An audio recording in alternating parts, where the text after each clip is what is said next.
Hey everybody, it's Carrie B. I want you to check out how I, next to nothing. I've already prepped my skin. I used a little bit of strobe cream in Silverlight before I left the house this morning and a little bit of Fast Response eye cream. But I think the important thing to remember is that you're not going to get the same kind of coverage out of this product that you would normally get out of the rest of our foundations. It's not even a buildable product. So you really have to be careful when you're making your choices about what you're prepping your skin with and how much product you're I'm going to show you today how you can actually manipulate this product a little bit using one of my favorites, which is the Prolongwear Concealer. So what I'm going to do is actually do a few pumps just on the back of my hand of the Next to Nothing face color. And then I'm going to use my normal color of Prolongwear Concealer in NW20 and just put a little bit of that into it. So I'll use a Q-tip and do a little bit of a pre-mix just to make it really even. And you'll notice that the texture of the Next to Nothing is like super balmy and kind of like, it has glycerin in it. So it tends to expand a little bit as you add heat to it. I'm obsessed with this brush right now. I think it's the 170. I don't have my glasses on, as you guys can see, so I'm not sure what that says, but I think it's 170. Reagan, does that say 170? It says 170. Hey, all right. So I'm just gonna pick this up and start in the center of my face because that's where I need the most coverage. And I find that, you know, the less you really play with it, the better.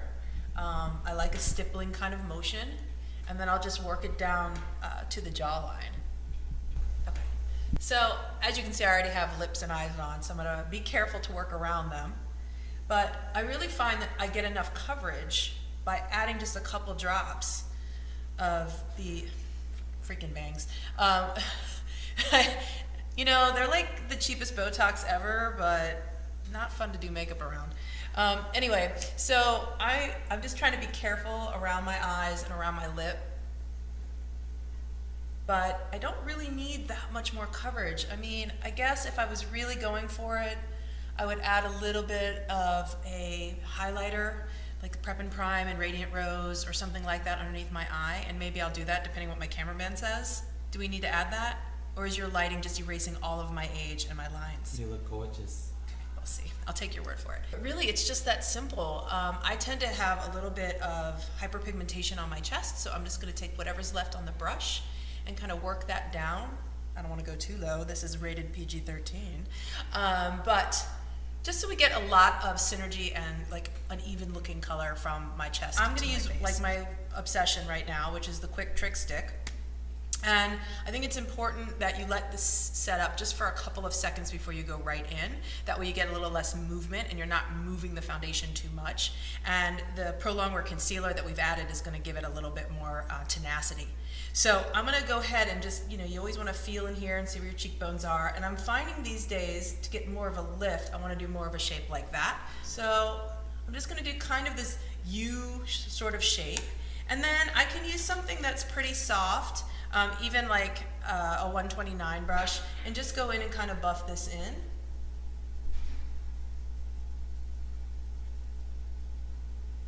And again, I don't want to whisk it all away. You have to be careful when you're using a natural hair fiber brush that you don't like let it all absorb into the brush. So stippling motion will keep that from happening.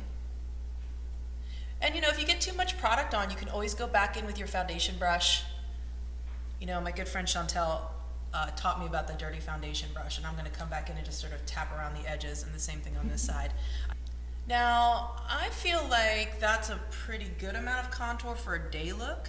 If you, of course, want to go more, you can come back in and just etch in a little tiny bit more, or even use like a darker shade of your Next to Nothing powder. I think that the pressed powders are genius, and even for someone who's over 40, like me, it's a great way to wear powder and not feel like you have texture on your skin, which I don't need any more texture, thanks. I spent the whole morning exfoliating all the texture off, so I don't want to add any more of that. But we can go in again, the Quick Trick Stick is so great. We'll add a little bit of highlight in here, and this particular one gives a little bit of color too, so I don't need to do blush, which is kind of nice.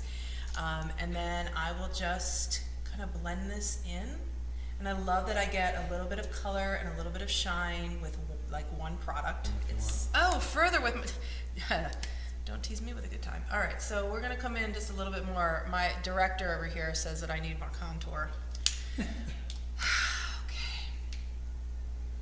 So I'm just gonna tap a little bit more in. Every stroke of the quick trick stick, I lose another pound. So there we go. There's diet tips 101 from a makeup artist. Okay. So just pressing, stipple, stipple, stipple. You know, I think the biggest thing is watching your brush technique. We have a tendency to always want to go in really full force with brushes, and I think it's about knowing which tool to use and actually how to use it. And not that you guys don't. I trust that all of you are amazing at what you do. It's just that when we talk to our customers about it, we need to make sure we're adding that educational piece into it as well.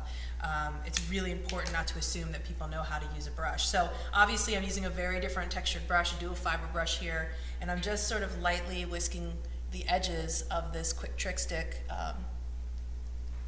onto the cheekbone.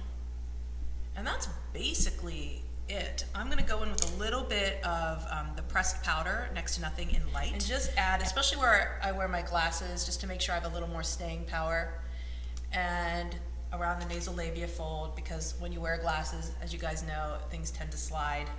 So for my four-eyed friends. And that's it. I did have a little bit of a lip intensity on, and I added some explicit lip gloss over top just to keep it in the nudes, with a little bit of pink to match my hair, because you can take the girl out of the 80s, but you can't take the 80s out of the girl. And that's basically my makeup. I hope you enjoyed it. Oh, okay. Yeah, I do look pretty good. Thanks, Reagan.